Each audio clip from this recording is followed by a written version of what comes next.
Haleluya, puji Tuhan. Shalom. 10.000 orang. Praise God, haleluya. Puji Tuhan ya. Hari ini kita kembali lagi ketemu di tempat ini. Dan saya bersuka cita ya. Thank you untuk semuanya. Mungkin hari ini saya mau tanya, pagi hari ini siapa yang suka sesuatu yang baru? Ya, mobil baru, rumah baru, apalagi baju baru. Saya hari ini pakai baju baru.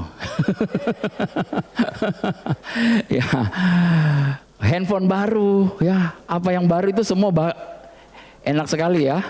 Sesuatu yang baru itu bagus-bagus semua, asal jangan istri baru atau suami baru, nah itu bahaya.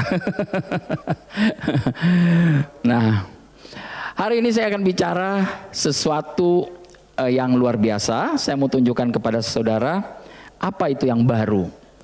Ya, ini saudara pernah dengar cerita ini tentang kodok yang dicium, kemudian dia berubah menjadi pangeran. Nah, ini adalah Anda yang baru. Tapi Anda tidak perlu dicium siapa-siapa, ya. Ya, oke. Anda yang baru ya.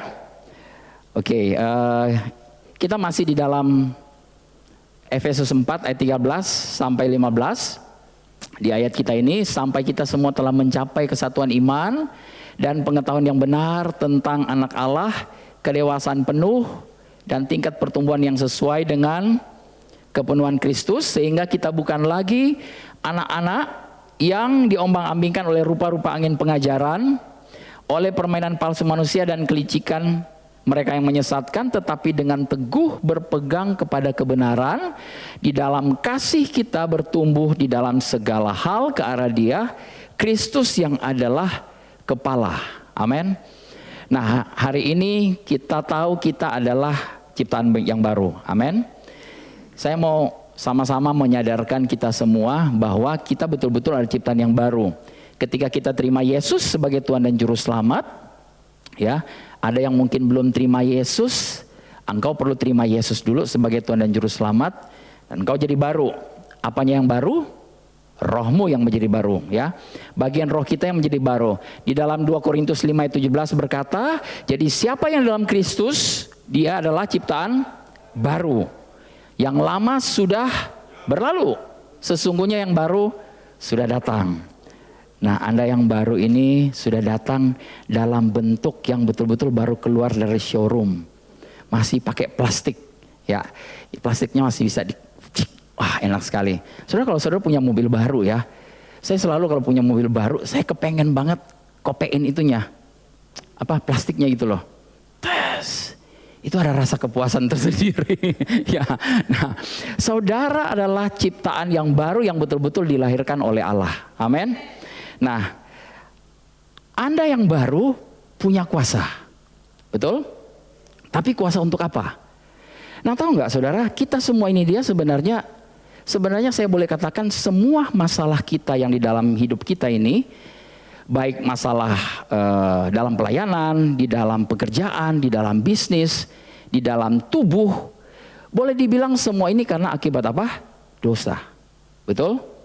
Ya.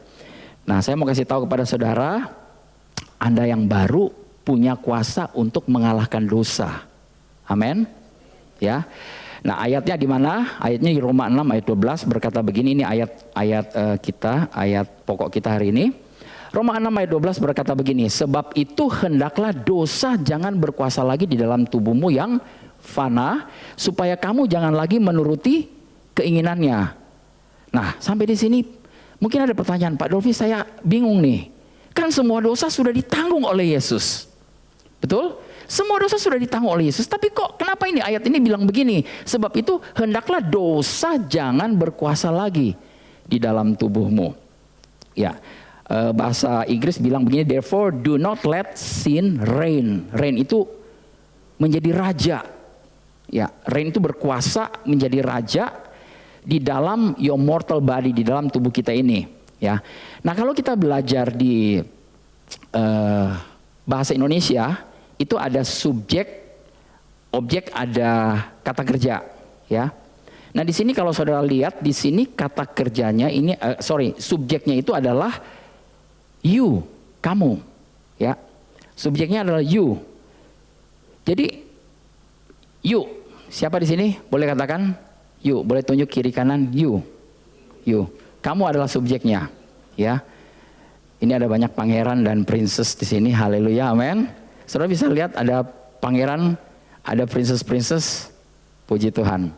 Ya, nah Paulus berkata di sini bahwa kamu, you, jangan biarkan dosa menguasai tubuhmu yang fana. Ya, jadi Anda dan saya, kita ini memiliki kuasa untuk menghentikan dosa, kuasa dosa, ya, dan semua konsekuensinya dalam hidup kita ini. Kalau enggak, ayat ini enggak ada.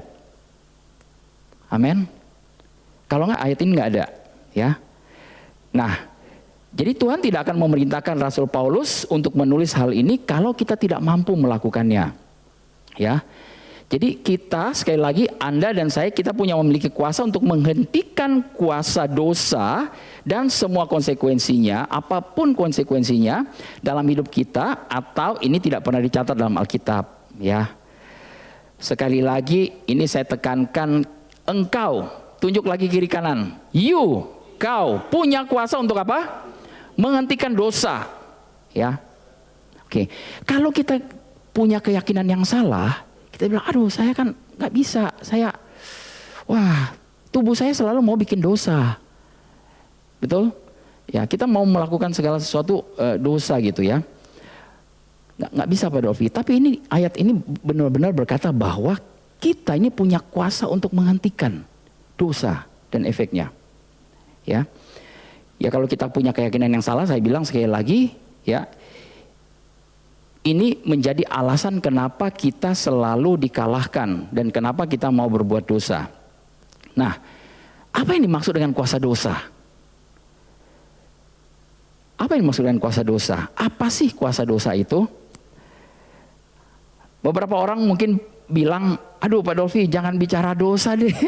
Jangan bicara hal-hal negatif. Kita kan ini di zaman kasih karunia. Kita perlu kasih tahu Tuhan baik, Tuhan luar biasa. Itu betul, ya. Tetapi jika kita tidak memahami apa dosa dan bagaimana Allah menyelamatkan kita dari dosa itu, kita tidak akan menghargai kekayaan kasih karunia-Nya buat kita. Amin. Betapa besar kasih-Nya buat kita. Jadi kita perlu mengetahui akan hal ini. Nah, sebelum kita tahu mengenai kuasa dosa, kita perlu tahu dulu dosa. Definisi dosa apa? Nah, beberapa waktu yang lalu di pelajaran DI ada pastor kita yang luar biasa, Pastor Imam, ya. Dia sudah menjelaskan dosa itu apa? Ada yang tahu? Nggak ada yang tahu? Nih ayatnya saya kasih deh, ya. Dosa itu apa? Karena mereka tidak percaya kepada Yesus. Jadi dosa sama dengan tidak percaya Yesus. Macam-macam orang bilang, oh jangan begini, jangan begitu. Tapi dosa itu sebenarnya karena tidak percaya kepada Yesus. Semua dosa sudah diampuni, amin. Kecuali satu, apa? Dosa menghujat Roh Kudus. Kenapa itu menghujat Roh Kudus? Menghujat Roh Kudus karena mereka tidak percaya Yesus sebagai Tuhan dan Juru Selamat. Bagaimana mereka bisa diselamatkan kalau Sang Juru Selamatnya mereka tidak mau terima? Ya cuma itu aja. Tapi semua yang lain-lain, saudara sebut namanya, itu semua sudah ditanggung oleh Yesus, amin. Ya.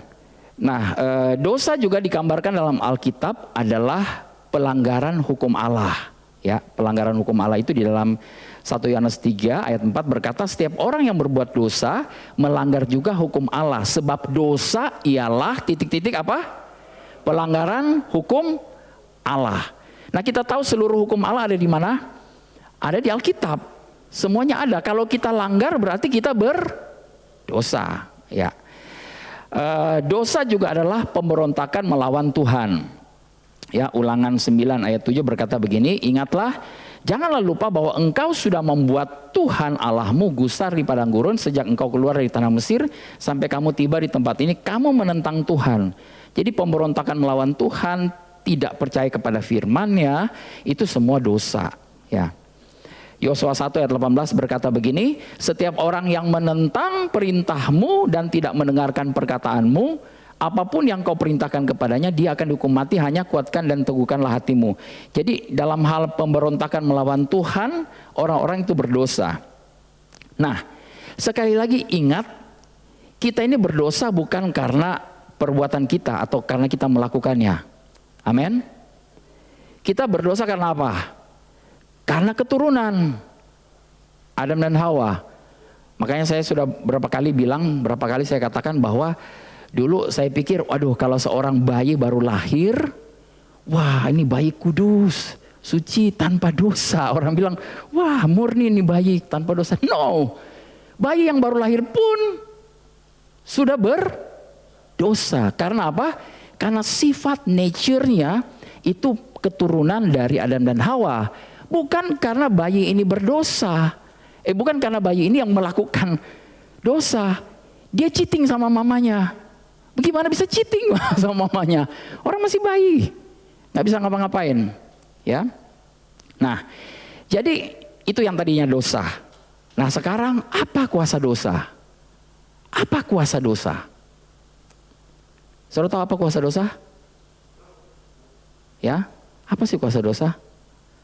Ini loh, itu buahnya dosa, ya. Tapi ini kuasa dosa. 1 Korintus 15 ayat 56 sampai 57 berkata apa? Sengat maut ialah dosa, dan kuasa dosa ialah apa? Hukum Taurat. Hukum Taurat. Tetapi syukur kepada Allah yang telah memberikan kepada kita kemenangan oleh Yesus Kristus Tuhan kita. Praise God. Saudara dibebaskan oleh hukum Taurat. Saudara, tidak ada satu orang pun yang bisa memenuhi hukum ini. Standar Tuhan terlalu tinggi. Ya, ada sekitar 600 lebih hukum Taurat. Kalau kita gagal satu, gagal semua. Nggak bisa. Ya, saudara mau berusaha, mau hidup kudus, mau berusaha berbakti kepada Tuhan, mau masuk gereja, mau 10 kali dalam 1 minggu, tidak ada yang bisa membuat saudara bebas terlepas dari hukum Taurat. Ya. Tapi puji Tuhan, di sini ayat ini berkata apa? Syukur kepada Allah yang telah memberikan kepada kita kemenangan oleh Yesus Kristus. Ya, di Roma 5 ayat 21, ini saya banyak bawa kitab Roma ya. Saudara, kitab Roma ini luar biasa. Kalau saya boleh bilang, ini menurut saya ya, inti seluruh perjanjian baru itu ada di kitab Roma ini. Kitab Roma ini dia luar biasa. Kalau saudara belajar, baca kitab Roma ini, saudara bisa mengerti, bisa melihat, waduh kasih karunia Tuhan begitu luar biasa. Ya, kitab Roma ayat 5:21 berkata, supaya sama seperti dosa berkuasa dalam alam maut, demikian kasih karunia akan berkuasa oleh kebenaran. Oleh apa? Kebenaran untuk apa? Untuk hidup yang kekal oleh siapa? Yesus Kristus Tuhan kita. Nah, puji Tuhan, kita ini sudah dibebaskan dari hukum Taurat. Siapa yang menggenapinya? Yesus. Ini ayatnya, Matius 5 ayat 17.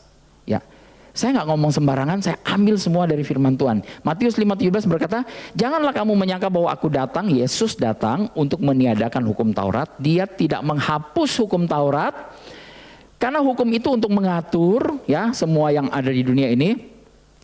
Aku datang, Yesus datang bukan untuk meniadakannya, melainkan untuk apa? Menggenapinya. Yesus yang menyempurnakannya. Karena Yesus, kita terima Yesus, kita bisa memenuhi. Bukan kitanya, tapi siapa? Yesusnya. Ya. Nah, hukum Taurat ini bukan sesuatu yang jahat, bukan sesuatu yang salah. Tuhan kasih hukum Taurat supaya apa? Ada hukum supaya ketahuan ada yang salah. Ya. Saudara, kalau ada jalan, perempatan jalan, ya taruh di sini di Sudirman nih, perempatan jalan, tidak ada lampu merah, nggak ada aturan, orang main nyebrang, main jalan sana sini, tabrakan, siapa yang salah? Nggak ada yang salah, betul? Karena apa? Tidak ada lampu merah, tidak ada aturan. Jadi selama perempatan jalan itu dia nggak ada lampu merah, nggak ada rambu-rambunya, tidak ada bilang dilarang belok kiri atau stop kalau ada lampu merah, ya saudara bebas. Nah, kalau saudara ditabrak, ya siapa yang salah? Nggak ada yang salah. Tapi kalau jalannya ya perempatan ada lampu merah, dikasih peraturan kalau merah stop, hijau jalan. Kalau saudara jalan pada saat merah, saudara ditabrak, siapa yang salah? Ya saudara.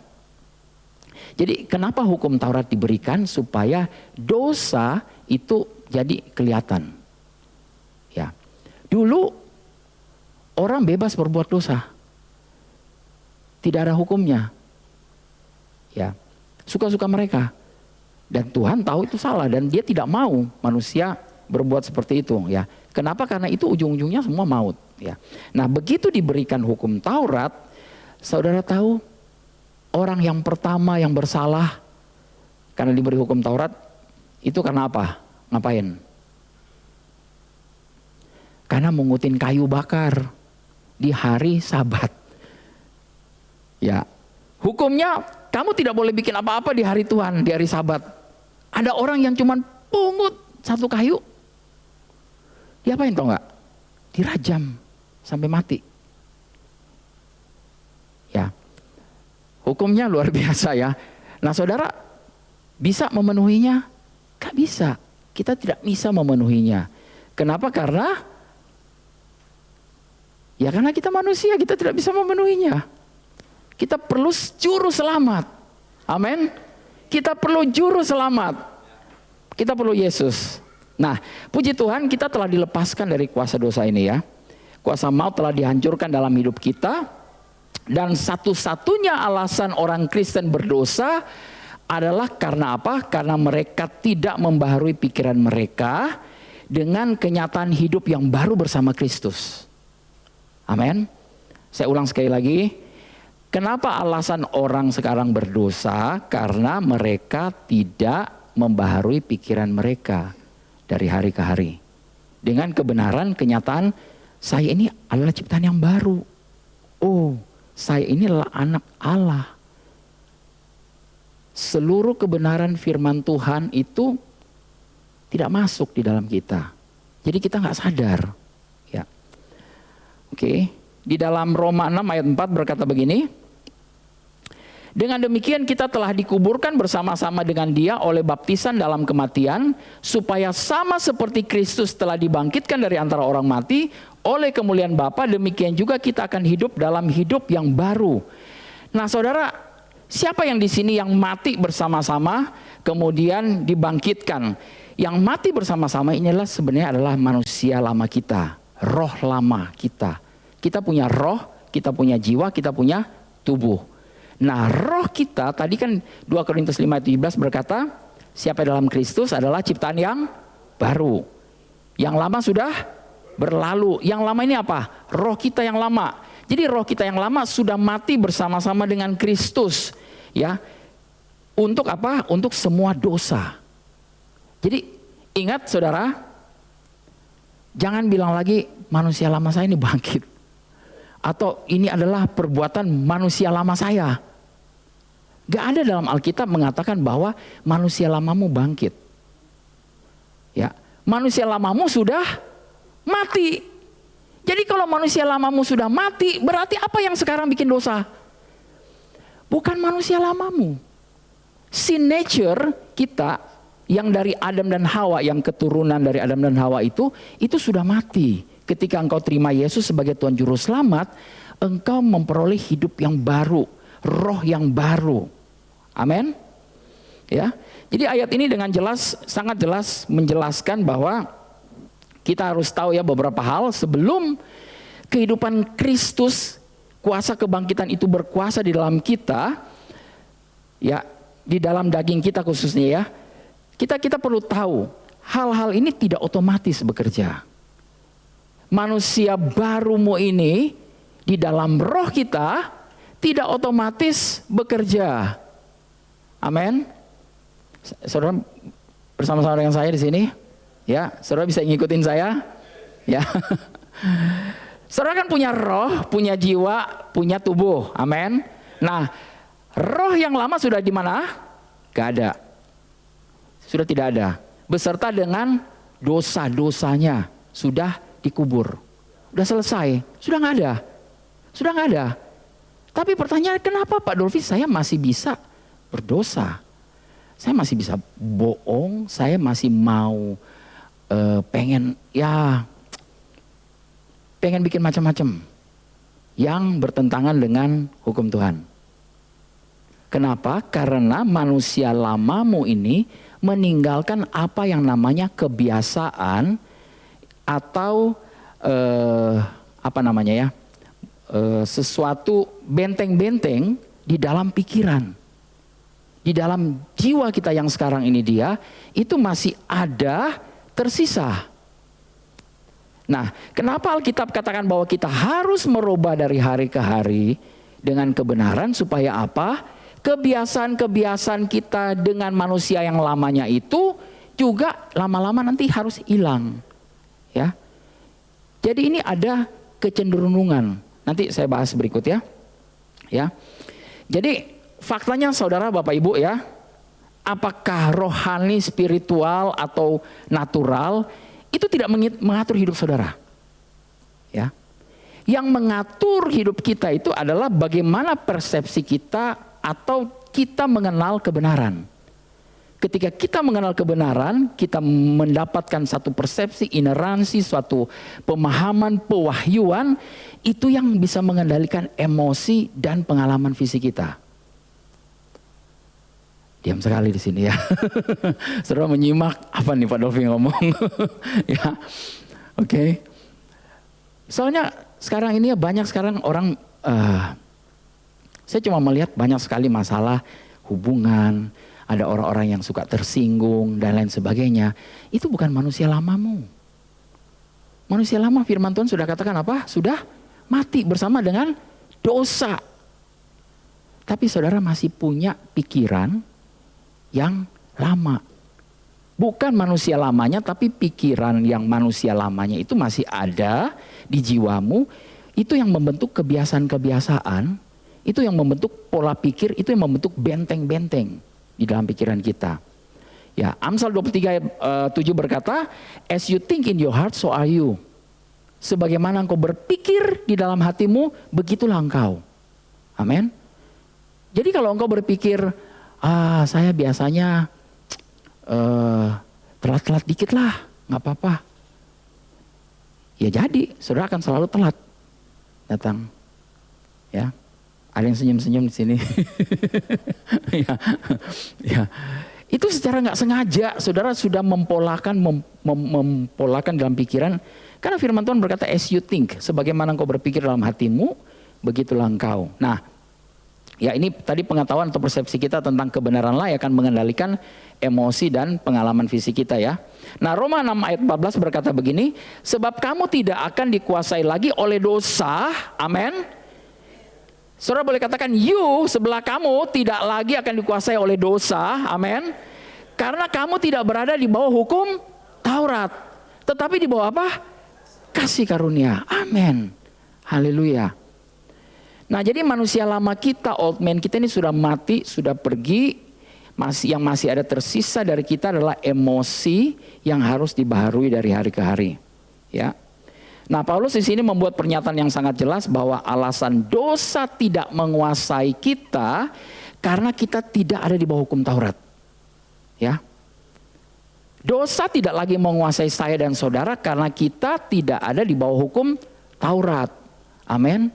Tetapi sayang sekali kebanyakan orang Kristen saat ini masih mau beroperasi di bawah hukum Taurat. Makanya kenapa? Tidak heran dosa masih menguasai mereka. Amin. Nah kalau saudara bisa memahami ini, memahami bahwa kita terbebas dari hukum-hukum yang ada dalam perjanjian lama ya. Ini kita punya dominasi, kita bisa mematahkan kuasa dosa itu dalam hidup kita. Ya. Haleluya. Saudara tahu hukum Taurat itu dibuat oleh Tuhan. Jangan begini, jangan begitu, harus begini, harus begitu. Ya, itu semua hukum-hukum ya. Dan itu mendatangkan murka Allah. Ya, kalau kamu tidak bikin begini, Tuhan murka, Tuhan marah. Ya, Tuhan marah bukan karena kamunya, bukan kita Tuhan mengasihi kita semua, amin. Tetapi karena kalau kita tidak bisa memenuhi itu, murka Tuhan dicurahkan. Tapi puji Tuhan, sekarang seluruh murka Tuhan itu sudah dicurahkan kepada siapa? Yesus. Amin. Saya selalu katakan, ada orang yang suka berdoa, oh Tuhan, kalau boleh cawan ini biarlah lalu daripadaku. Saya pikir, kok dia pikir-pikir dia Yesus kali ya? Bisa-bisanya ya. Ya, biarlah cawan ini lalu daripadaku Tuhan. Kalau dia ketemu satu masalah, dia bilang, Tuhan biarlah cawan ini lalu daripadaku. Kamu pikir kamu Yesus? Cuma Yesus yang bisa berdoa seperti itu. Kenapa? Karena kehendak Bapa kepada Yesus dan kehendak Bapa untuk kita beda. Amin. Kehendak Bapa untuk Yesuslah yang mati, supaya kita hidup. Amin. Kehendak Bapa supaya semua murkanya dicurahkan kepada Yesus, supaya kita bebas dari murkanya Tuhan. Kehendak Bapa supaya seluruh sakit penyakit ditimpakan kepada Yesus, tidak ditimpakan kepada kita. Amin. Supaya kita ini sehat, sembuh. Amin. Kehendak Bapa supaya Yesus juga yang menanggung seluruh kemiskinan. Amin. Supaya saudara menjadi makmur, kaya. Amin. Terus saudara mau berdoa begitu, biarlah cawan ini lalu daripadaku. Haleluya. Saudara bisa meminum cawan itu. Murid-muridnya bilang waktu Yesus tanya, kamu bisa meminum cawan ini? Oh, kita bisa. Waduh. Kamu belum tahu apa yang harus dihadapi Yesus. Ya. Jadi kehendak Bapa untuk Yesus, biarlah Yesus saja yang tanggung semua sakit penyakit, semua kemarahan, seluruh murka Tuhan, seluruh hukum-hukum Taurat itu ditanggung oleh Yesus, supaya kita semua bebas merdeka. Amin. Haleluya. Jadi kita bisa datang kepada Yesus dengan bebas. Ya, kalau saudara berdosa, nggak sengaja bikin satu kesalahan, saudara hanya tinggal datang dan mengaku aja pada Dia. Amin. Mengakunya supaya apa? Supaya hati nurani kita terbebas, terlepas. Ya, puji Tuhan. Jadi mengetahui hal ini membebaskan kita dari dosa, tapi itu tidak membebaskan kita untuk berbuat dosa. Betul? Ya. Kita tahu bahwa kita bebas dari hukum Taurat karena ada kasih karunia, kita dibawa kasih karunia. Haleluya, kita bebas dari dosa. Tetapi itu tidak membebaskan saya dan saudara untuk berbuat dosa. Nah, sebagai orang Kristen, tentu saja ya, siapapun di sini kita semua bisa berbuat dosa atau terus berbuat dosa sampai pada taraf tertentu. Betul atau enggak? Ya. Bukan karena kita mau melakukannya. Betul? Tetapi karena kita masih dalam proses membaharui pikiran kita dari hari ke hari. Ya. Cuman karena kita tahu bahwa kita tidak dihukum, tidak merasa terpisah dari Tuhan, kita bisa cepat-cepat datang kepada Tuhan pada saat kita berdosa. Ya. Jadi oleh karena itu, memahami anugerah Tuhan dan kebebasan kita dari hukum Taurat ini adalah kunci untuk mematahkan dominasi dosa dalam hidup kita, ya. Ya. Jadi kita tahu kita ada di bawah kasih karunia, kita terbebas dari dosa, kalaupun sampai jatuh dalam dosa karena kecenderungan itu hati kita, ya. Ini ayat sebentar ya. Roma 6 ayat 12 ya. Roma 6 ayat 12 berkata begini, sebab itu hendaklah dosa jangan berkuasa lagi dalam tubuhmu yang fana, supaya kamu jangan lagi menuruti keinginannya. Nah, dosa yang dibicarakan di sini sekali lagi bukanlah tindakan dosa individu. Amin. Tadi saya katakan bukan perbuatanmu, bukan tindakanmu, ya. Tetapi apa? Ada kecenderungan, ya, tendensi. Saya catat di sini Alkitab bahasa Inggris katakan ini ada propensity. Propensity itu atau kecenderungan bawaan, cenderung, punya tendensi. Jadi kecenderungan bawaan untuk berdosa inilah yang dibicarakan oleh Paulus. Ya. Jadi sebab itu hendaklah kecenderungan saudara untuk berdosa itu jangan lagi sampai saudara cenderung untuk berbuat dosa. Gampangnya seperti itu. Bisa paham nggak saudara nih? Ya, oke. Dosa di dalam Alkitab, di dalam Perjanjian Lama, Perjanjian Baru khususnya itu ada 2 kata. Yang pertama itu namanya hamartia, itu digunakan kurang lebih hampir 47 kali, dan ada hamartano, digunakan 1 kali. Ini beda. Hamartia ini adalah kata benda, ya kata benda, ini bahasa Yunani ya. Sedangkan hamartano ini adalah kata kerja. Jadi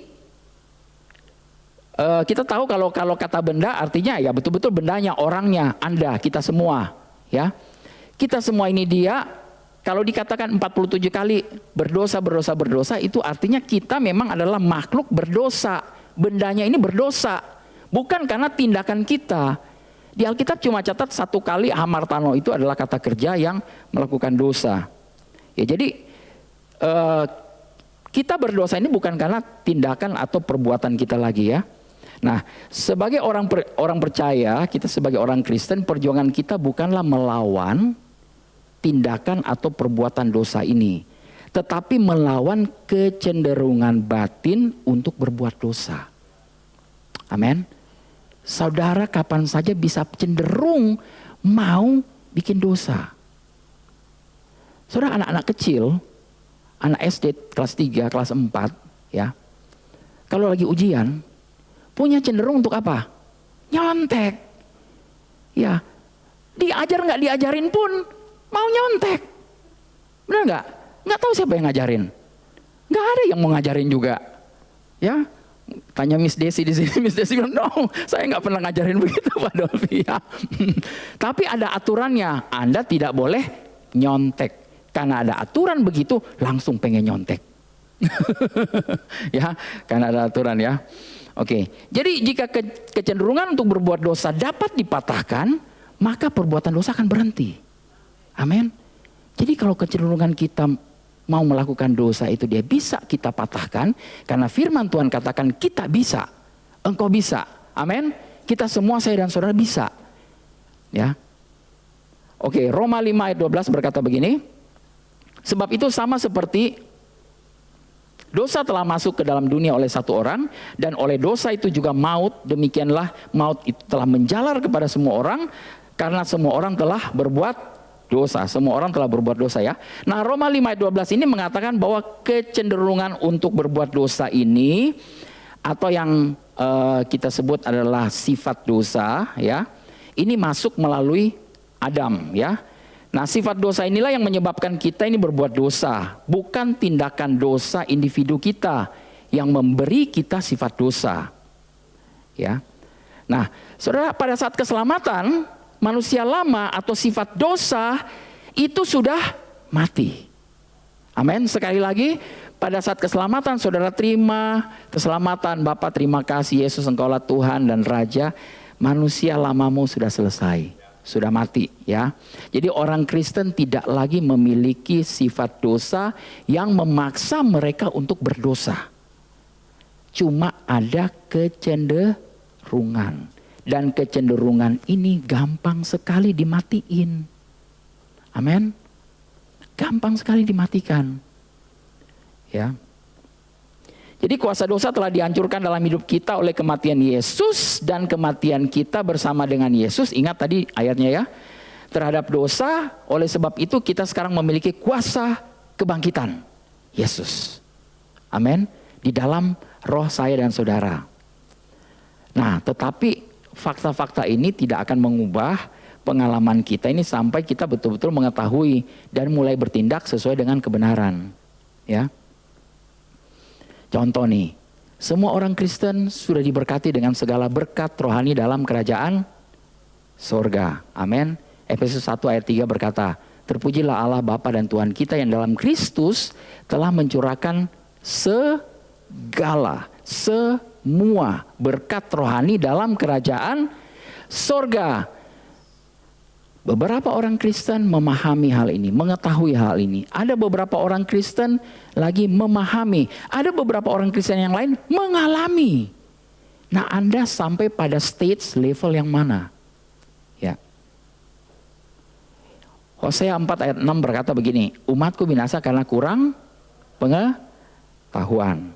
Nah, hari ini saya mau kasih tahu bapak-bapak, ibu-ibu, saudara sekalian ya. Kenapa? Karena umat binasa karena kurang pengetahuan. Berarti kita perlu tahu. Nah, Anda perlu tahu siapa Anda yang baru. Oke, di sini ada beberapa yang saya ini boleh kita baca sama-sama. 1, 2, 3. Anda yang baru tahu siapa Anda di dalam Kristus. Anda yang baru berani menggunakan otoritas. Anda yang baru selalu memperkatakan kebenaran. Amin. Anda yang baru diberkati, bukan lagi mencari-cari berkat. Anda yang baru sudah sembuh, bukan lagi meminta-minta kesembuhan. Anda yang baru makmur. Anda yang baru berjalan dalam roh dan bukan kedagingan. Ini yang terakhir kok agak pelan-pelan ya semua ya. Anda yang baru berjalan dalam roh dan bukan kedagingan. You are the new one. Kita yang baru ini berjalan di dalam roh, bukan dalam kedagingan. Ya.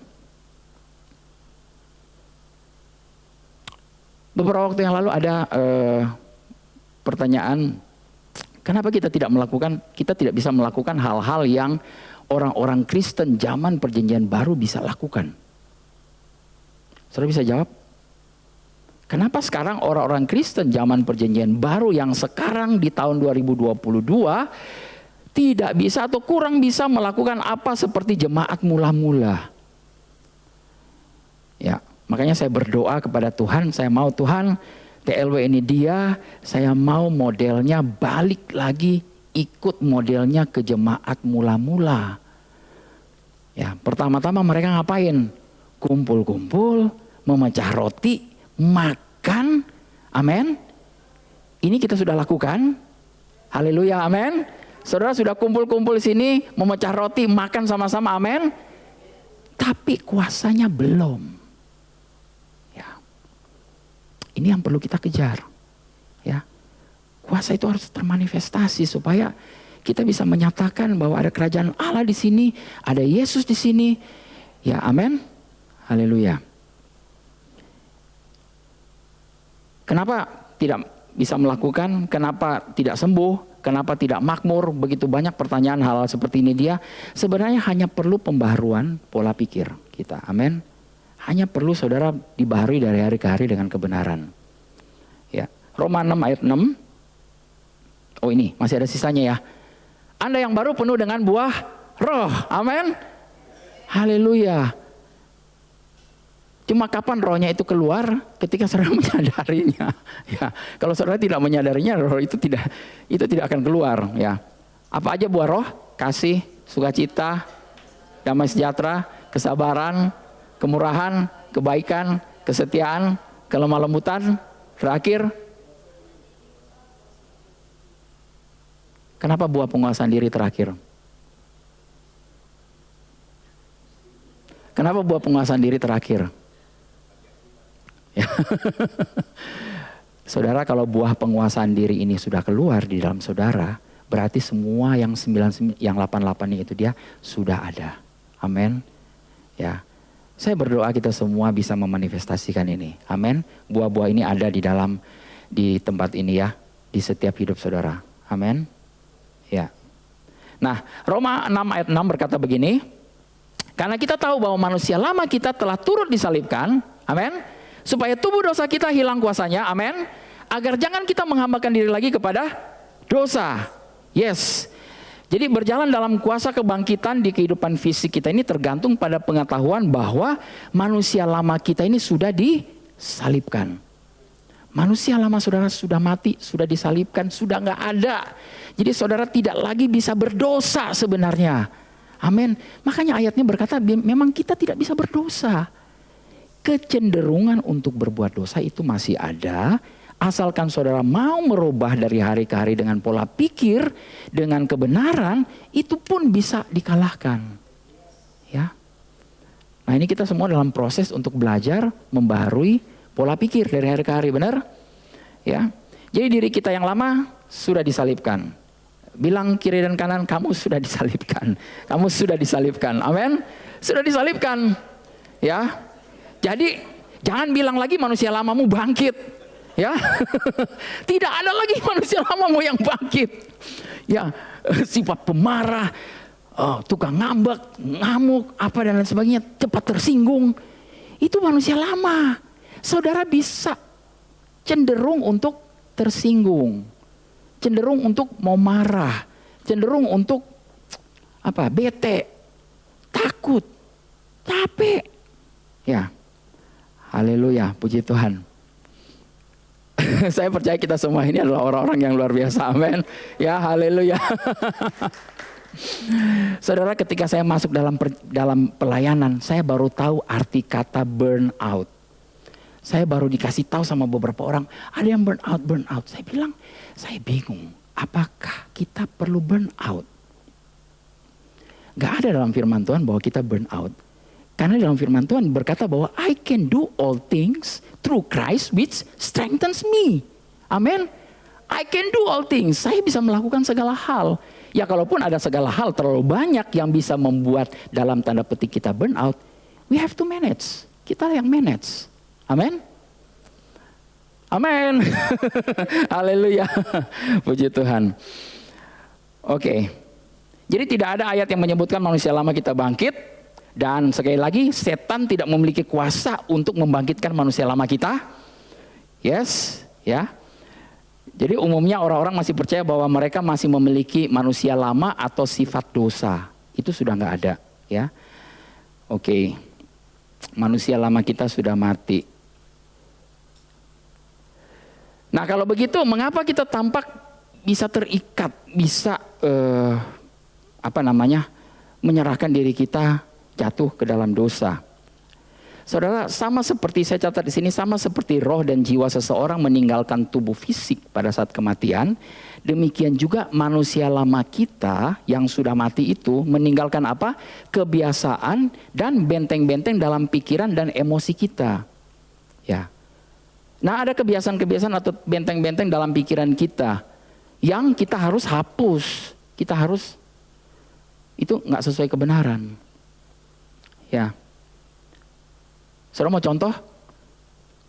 Contohnya ada yang bilang begini nih, Pak Dolfi, kenapa kemarin kalau si A yang pimpin puji-pujian, kayaknya suasananya naik sekali. Kenapa kalau si B yang pimpin puji-pujian, kayaknya nggak ada suasana, nggak ada hadirat Tuhan? Ya. Well, ini tidak sesuai dengan kebenaran. Ya. Tidak ada yang bisa mempengaruhi internal. Sorry, saya mau ralat. Saya bilang tidak ada yang bisa mempengaruhi diri Anda yang dari luar. Faktor luar apapun tidak bisa mempengaruhi internal. Internal kitalah yang bisa mempengaruhi semua keluar. Amin. Ya Tuhan tidak pernah tinggalkan saudara, tidak pernah membiarkan saudara. Amin. Terus saudara bilang hadiratnya nggak ada, aku nggak rasa karena si A. Ya ampun, A-nya yang disalahin. Dia pimpin pujiannya kayak begitu sih, makanya saya tidak bisa merasakan hadiratnya. Ini kebenaran bukan? Bukan. No, saudaranya yang bermasalah. Sorry ya kalau ini menyinggung saudara. Tapi saya perlu kasih tahu, karena faktor luar tidak bisa mempengaruhi internal kita. Amin. Kita tahu siapa kita tahu ada Tuhan. Ya saudara, kalau misalnya pemimpin pujiannya memang baru belajar atau memang baru berlatih, baru apa, ya orang bilang dia tidak bisa menarik hadirat Tuhan turun. Halo, hadirat Tuhan sudah ada di dalammu. Amin. Mau ditarik nggak ditarik, saudaralah sendiri yang tarik. Amin. Ya. Jadi jangan bilang-bilang, wah kalau dia tidak pakai tari-tarian atau apa semua, tidak ada hadirat Tuhan di sini. Kalau saya tidak bergetar-getar, saya nggak rasa hadirat Tuhan. Kalau dulu saya begitu. Ya di gereja lama saya yang dulu banget ya. Kalau ibadah tidak ada menangis, itu tidak ada hadirat Tuhan. Jadi saya bingung, saya berpikir, aduh kalau begitu saya pikirin deh, apa ya yang bikin saya sedih ya. Aduh, saya lagi ditipu orang. Jadi saya nangis. Aduh. Wah, ada hadirat Tuhan. Haleluya. Ada satu cerita yang lucu, saya sama istri saya kita pulang ke kampung ke Manado. Kita diminta melayani untuk di satu gereja. Begitu datang dari jauh kita sudah dengar suara orang menangis. Meraung-raung. Sampai di sana kita bingung ngapain. Ternyata mereka lagi penyembahan.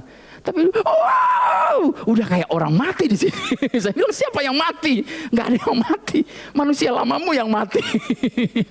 Ya, saudara tidak perlu menangis-nangis, tidak perlu merasa-rasa bergetar-getar, tidak perlu merasa apa istilahnya? Ada orang-orang yang mencari-cari manifestasi. Ya, tapi bukan itu yang kita cari. Yang kita perlu tahu adalah kebenaran. Amin. Jadi, sorry Bapak Ibu. Saudara kalau mencari gereja yang seperti Hillsong di sini, yang wah puji-pujian kayaknya wah bisa menaikkan hadirat Tuhan gimana, you're wrong. Kau salah tempat. Ya, saudara mencari gereja yang sempurna, saat engkau ketemu gereja sempurna itu katanya jadi tidak sempurna. Ya, oke. Jadi terlalu banyak perasaan yang di-entertain, ya. Kita lebih mengentertain perasaan. Kita lebih melatih apa yang kita rasakan, apa yang kita lihat, apa yang kita raba. Oh, orang sebelah bergetar-getar. Ya, jadi ada hadirat Tuhan. Begitu juga dengan tubuhmu. Kebenarannya katakan bilur-bilur Yesus sudah menyembuhkan. Tidak peduli simptomnya apa, gejala-gejalanya apa. Mau sakit banget kayak mau apa kayak, no, ini sudah sembuh. Amin. Dalam nama Yesus. Jadi saudara tidak perlu merasa-rasa. Karena saudara lebih entertain perasaan, saudara terpuruk dengan perasaan dan saudara bilang Tuhan tidak tolong. No. Firman-Nya tidak pernah berubah dulu sekarang selama-lamanya. Amin. Ya. Dia sudah menyembuhkan. Ya. Kapan hari saya pernah cerita ya, lutut saya sakit sekali. Saya sampai naik tangga. Waktu itu saya sudah pernah kesaksian di sini. Waktu itu saya mau pergi ke Jepang. 3 hari sebelum mau pergi ke Jepang, mau jalan-jalan ini, mau happy-happy. Lutut saya sakitnya minta ampun. Sampai naik tangga saya merayap. Tapi saya tidak ngomong. Saya tutup mulut saya. Saya tidak mau mengeluh, saya tidak mau ngomong, saya tidak ngomong kepada istri saya. Kenapa? Karena kalau saya ngomong dengan dia, terus kita sudah mulai membicarakan, waduh, perjalanan kita holiday ini bisa berantakan. Ya saya bisa batalin loh. Saya stop, saya bilang, Bapak tolong aku. Mungkin saat ini aku tidak percaya bahwa lututku ini sekarang sudah sembuh. Tapi kan firman-Mu bilang bilur-bilurmu sudah menyembuhkan aku. Oleh sebab itu aku percaya aja lututku sudah sembuh dalam nama Yesus. Terima kasih Tuhan. Ya masih terseok-seok. Tapi saya gak mau kasih lihat istri saya. Saya tahu kalau dia tahu, wah udah deh. Bisa bawa ke rumah sakit, kemana dan lain sebagainya. Saya tidak. 1 hari sebelumnya, saya bangun pagi-pagi, terima kasih Tuhan, tubuhku sehat. Wah aku luar biasa, sehat dan luar biasa. Udah lupa, yang sakit udah lupa. Kapan ya, sampai terakhir saya mau naik tangga, saya baru ingat, kemarin naik tangga saya harus merayap. Ini saya naik tangga, kok enak, enteng. Hilang, langsung. Ya jadi, saudara perasaan itu adalah pemberian Tuhan. Amin, betul ya. Pikiran, perasaan, kehendak. Nah kalau saudara mau merubah pikiran kita dengan kebenaran, perasaanmu akan juga sesuai dengan kebenaran. Amin. Ketika firman-Nya berkata bilur-bilur sudah menyembuhkan, ya saudara bisa mulai mengimajinasikan, membayangkan. Saya katakan kemarin kalau ada orang yang sakit, saya mau cerita ke dia betapa enaknya kalau kita bisa pergi mendaki Gunung Rinjani. Seperti itu, saudara bisa bayangin gak sih 39 jam, 3 hari naik turun gunung. Hanya orang sehat yang bisa melakukannya, amin. Ya. Tapi kalau kita tidak bisa membangun imajinasi seperti itu, kita akan tetap tergeletak. Oke, jadi perasaan kita ya. Kita terlalu banyak melatih daging kita untuk cepat bereaksi melebihi dari roh kita, ya. Makanya ada banyak orang-orang cepat tersinggung. Kenapa? Karena perasaannya lebih di-entertain, emosinya. Tapi sekali lagi kita bukan manusia lama. Ini hanya adalah kebiasaan-kebiasaan dan benteng-benteng yang dalam pikiran kita. Makanya Rasul Paulus katakan meruntuhkan segala benteng-benteng terhadap pengenalan akan Allah, akan Tuhan. Haleluya. Ayat favorit saya Filipi 4 ayat 8. Akhirnya saudara-saudara, semua yang benar, semua yang mulia, semua yang adil, semua yang suci, semua yang manis, semua yang sedap didengar dan disebut kebajikan dan patut dipuji, pikirkanlah semuanya itu. Amin.